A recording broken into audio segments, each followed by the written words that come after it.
여러분 반갑습니다. 말씀으로 한 주를 시작할 수 있어서 너무 감사합니다. 코로나가 여전히 진행되고 있습니다. 우리가 하나님의 긍휼만을 바랄 뿐입니다. 이 비정상적인 생활이 이제는 하나님의 은혜로 정상적으로 회복되기를 간절히 소망하며 기도합니다. 오늘 말씀은 창세기 41장 17절에서 36절 말씀입니다. 그렇지만 이 토요일 말씀과 또 주일 말씀을 겸해서 한번 좀 보도록 하겠습니다. 창세기 40장 1절 이하를 보면은 지금 요셉이 옥에 갇히게 됩니다. 요셉은 아무 죄를 짓지 않았습니다. 억울한 누명을 쓰고 옥에 갇힙니다. 그런데 그곳에서도 하나님께서 형통케 하심으로 요셉은 비록 죄수이지만 그는 간수와 같은 일을 하게 됩니다.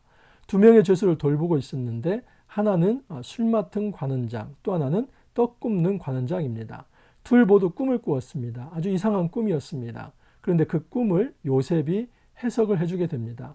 요셉의 해석대로 떡 굽는 관원장은 3일 만에 죽게 되고 또 술 맡은 관원장은 3일 안에 복직을 하게 됩니다. 여러분 여기서 한 가지 알 수 있는 사실이 있습니다. 그것은 요셉이 만일 꿈의 사람이 아니었다면 그는 다른 사람의 꿈도 해석해 줄 수 없었다 하는 사실입니다. 요셉은 17세 소년 시절에 하나님이 주신 복된 꿈을 꾸었습니다. 그때 당시 요셉을 통해서 이루어질 일이 무엇인지 요셉 자신도 아직 잘 모를 때입니다. 그런데 요셉은 그 꿈을 소중하게 간직하고 애굽에까지 내려왔을 때도 그 꿈을 붙들고 살았던 사람입니다. 요셉이 하나님이 주신 그 꿈을 붙들고 살았기 때문에 다른 사람이 꿈을 꿀 때에 그 꿈을 해석해 줄 수 있었던 것입니다. 여러분 오늘날 꿈과 지금 바로 이 당시에 꾸는 꿈은 좀 다릅니다. 왜냐하면 여러분 지금은 성경이 66권 완성이 되었습니다. 하나님의 계시가 완성된 계시로 우리에게 전달되고 있습니다. 성경을 통해 주어지는 이 계시를 우리는 특별 계시라고 합니다. 그런데 과거의 구약 시대에는 하나님이 주신 이 특별한 계시는 꿈이나 이상을 통해서 나타났습니다. 그렇기 때문에 지금 이때에 꾸었던 요셉에게 주신 또 하나님께서 그 당시에 사람들에게 주었던 이 꿈들이 때로는 하나님께서 직접 말씀하시는 그런 말씀이었다 하는 것을 알 수 있습니다.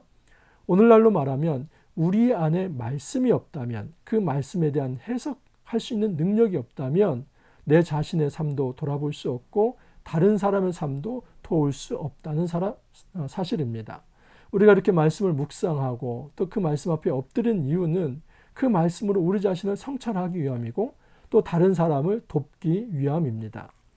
여러분 이제 술 맡은 관원장이 풀려났습니다. 요셉이 부탁을 했었지요. 당신이 풀려나면 나를 좀 기억해 주십시오. 그러나 이 술 맡은 관원장은 2년이 지나도록 요셉을 기억하지 못했습니다. 아마 애굽의 바로왕이 꿈을 꾸지 않았다면 그는 평생 요셉을 다시 기억해내지 못했을지도 모릅니다. 바로왕이 꿈을 꿉니다. 바로왕 역시도 두 개의 이상한 꿈을 꿉니다. 하나의 꿈은 아름답고 살진 그 암소 7이 있었습니다. 그런데 파리하고 흉한 이 다른 7소가 그 살진 7소를 잡아먹게 됩니다. 또 하나의 다른 꿈이 있습니다. 그것은 한 줄기에 무성하고 충실한 7 이삭이 나오는데 그 위에 가늘고 동풍에 마른 7 이삭이 나와서 그 튼실한 7 이삭을 먹었다는 사실입니다. 이 바로왕은 이 꿈을 꾸고 너무나 이상했습니다. 그리고 그 꿈을 해석해 줄 모든 그 시대의 박사들 또 지혜자들 점술가들 다 모아서 물어봤습니다. 그런데 그 꿈을 해석해내지 못합니다. 왜냐하면 이것은 하나님이 주신 꿈이었기 때문입니다. 여러분 때로는 세상 사람들이 이 세상의 역사에 대해서 어떤 지식도 알지 못하고 갈 길을 알지 못하는 어떤 좌표와 또 어떤 인도할 그런 길들을 제시하지 못하는 때가 있습니다. 바로 그때 누가 그 길을 제시하고 누가 그 길을 인도해야 합니까? 여러분 교회는 바로 이 대한 공동체입니다. 교회가 이 세상에 나아갈 방향을 제시해 줄 수 있어야만 합니다. 이 세상 사람들이 물어볼 때가 있습니다. 우리가 어디로 가야만 합니까? 지금 이 역사의 흐름이 어느 방향입니까? 여러분 그때 우리 안에 말씀이 없다면 우리는 그것을 얘기해 줄 수 없습니다. 이 코로나 전국에 너무 힘들고 어렵지요. 누구나 이해할 수 없는 정말 이 시대에 정말 우리가 한 번도 경험하지 못한 일들을 경험하고 있지 않습니까? 그런데 그것을 말씀으로 해석해내지 못한다면 우리는 이 소중한 시간을 다 허비할 뿐이고 하나님의 심판 아래에 있을 뿐입니다. 요셉은 바로 이 시대에 부름을 받게 됩니다. 그리고 그가 바로 앞에 섰을 때 그가 하는 얘기는 이 꿈은 하나님께 속한 것입니다. 하나님께서 그 꿈을 해석해 줄 것입니다 라고 이야기를 합니다. 그러면서 요셉이 바로의 그 꿈을 듣고 이제 해석을 해주게 됩니다. 오늘 말씀 25절을 보면 요셉이 바로에게 이르되 바로의 꿈은 하나라 하나님이 그가 하실 일을 바로에게 보이심이니이다. 요셉의 정말 강점이 있습니다. 그것은 무엇이냐면 이 꿈을 해석하는 주체가 내가 아니라 하나님이라는 사실을 드러내고 있습니다. 여러분, 요셉이 자기 안에 하나님이 주신 꿈이 없었다면 바로 이 말을 할 수 있겠습니까? 할 수 없습니다. 요셉은 지금까지도 자신의 가슴에 하나님이 주신 꿈이 있었기 때문에 하나님을 붙들고 그 하나님께서 당신의 꿈도 말씀해 주실 것입니다. 그렇게 이야기를 한 것입니다. 요셉이 이렇게 해석을 합니다. 지금 그 살진 암소가 파리하고 흉한 암소에 의해서 이제 잡아먹히는 것은 7년 풍년이 있을 것이지만 이제 7년 대흉년이 있을 것입니다.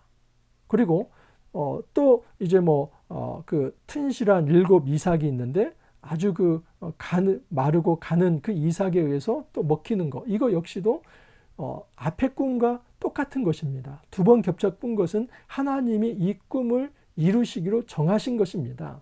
하나님의 뜻은 이미 정해졌습니다. 그 얘기를 하는 겁니다. 여러분, 바로는 놀라면서도 아마 마음의 안도감이 있었을 것입니다. 도대체 이 꿈이 무엇인지를 몰랐는데 이 꿈이 아는 순간 정말 놀라면서도 마음의 안정감이 있었을 것입니다. 그래서 이런 얘기를 합니다. 그러면 우리가 어떻게 해야 하는가? 여러분, 이때 요셉은 꿈을 해석하는 수준에서 끝나지 않고 요셉은 대안을 제시합니다. 처방을 합니다. 어떤 진단을 한 다음에 이 시대에 이렇게 해야만 합니다. 이렇게 진단을 합니다. 요셉이 내리는 진단은 이것입니다. 33절을 보면 이제 바로께서는 명철하고 지혜 있는 사람을 택하여 애굽 땅을 다스리게 하시고 또 바로께서는 이같이 행하사 나라 안에 감독관들을 두어 7해 풍년에 애굽 땅이 5분의 1을 거두되 그들로 장차 올 풍년에 모든 곡물을 거두고 그 곡물을 바로의 손에 돌려 양식을 위하여 각 성읍에 쌓게 하소서. 애굽 땅에 임할 7해 흉년에 대비하시면 땅이 이 흉년으로 말미암아 망하지 아니하리이다. 앞으로 7해 풍년이 있을 때인데 그 풍년 때에 과소비하고 그냥 모든 것을 소진하고 끝날 것이 아니라 그 풍년 때에 잘 모아두고 또 잘 저장해 놓고 그래서 7해 흉년을 준비하십시오 하는 것입니다. 그렇게 한다면 7해 흉년이 온다 할지라도 망하지 않을 것이다 라는 대안을 제시합니다. 여러분, 이 시대의 요셉과 같은 이들이 바로 우리 크리스찬들입니다. 예수 그리스도와 연합된 이 교회 공동체는 하나님의 말씀으로 세상을 볼 수 있고 그 역사의 흐름을 해석해 줄 수 있고 대안까지 제시할 수 있는 존재가 되어야만 합니다. 그러나 교회가 어떻습니까? 말씀을 제대로 해석해내지 못하고 그 말씀으로 자기 자신도 성찰해내지 못하고 또 그 말씀으로 이 세상이 어떠한 지경에 이르렀는지 진단도 못하고 진단이 없기 때문에 당연히 처방도 내려주지 못합니다. 우리가 하나님 말씀을 묵상하는 것은 단지 개인적으로 골방에서 내가 마음으로 심적인 안정을 얻고 거기서 끝나는 것이 아닙니다. 여러분, 하나님께서 말씀을 주시는 이유는 우리의 개인의 삶뿐만 아니라 공동체와 이 사회를 바꿔 가시기 위해서 하나님이 그 소중한 말씀을 주신 겁니다. 요셉에게 꿈을 주셨다면 하나님은 우리에게 귀한 이 성경 말씀을 주셨습니다. 말씀을 해석하는 것 자체가 하나님께서 이 시대에 보여주시고자 하는 꿈을 해석해내는 것입니다. 그러므로 신앙인은 2가지가 있어야만 합니다. 성경을 보는 눈이 있어야 하고 세상을 보는 눈이 있어야만 합니다. 그 성경을 보는 눈과 세상을 보는 눈을 결합시켜서 이 하나님께서 이 시대에 어떤 뜻을 가지고 있는가를 드러내고 우리가 어떻게 준비해야 할지를 그 대안을 제시하는 것이 교회 공동체이며 말씀 사역자들의 몫입니다. 말씀 사역자는 저 같은 단지 목회자만이 아닙니다. 여러분, 말씀을 묵상하는 모든 사람들이 이 시대의 요셉과 같은 말씀 사역자들입니다. 우리가 말씀 묵상을 개인적 묵상에서 그치는 것이 아니라 이 말씀을 잘 묵상함으로써 우리 자신을 돌아볼 뿐만 아니라 이 시대의 역사까지도 돌아보면서 이 시대의 진정한 대안을 제시할 수 있는 그런 말씀 공동체, 대안 공동체가 되기를 간절히 소망합니다. 함께 기도합니다. 주님 감사합니다. 말씀으로 새로운 한 주를 열게 하여 주시니 감사합니다. 이 시대에 말씀이 없어서 이 시대를 해석해낼 수가 없습니다. 주님, 저희들에게 긍휼을 베풀어 주옵소서, 말씀을 들려 주옵소서, 저희들에게 겸손한 마음을 주시사 말씀을 제대로 해석할 수 있게 하시고 그 말씀으로 세상을 해석해낼 수 있게 하시고 그리고 세상에 진정한 대안을 제시할 수 있는 그런 공동체 되게 하여 주옵소서. 이 말씀을 해석하고 또 그 말씀을 선포할 만큼의 도덕적, 윤리적 바탕도 하나님께서 허락하여 주셔서 우리가 전하는 모든 말씀이 힘있고 선한 영향력을 끼칠 수 있도록 주님 축복하여 주옵소서. 감사하고 예수님 이름으로 기도하옵나이다. 아멘. 여러분, 한 주간 또 새롭게 시작이 되었습니다. 힘을 내시길 바랍니다. 하나님께서 일하실 것입니다. 그 하나님의 열심을 우리가 소망하면서 우리가 주님께 의존하고 또 의지하고 기대면서 이번 한 주도 승리할 수 있기를 바랍니다. 여러분, 화이팅 하십시오. 내일 찾아뵙겠습니다. 감사합니다.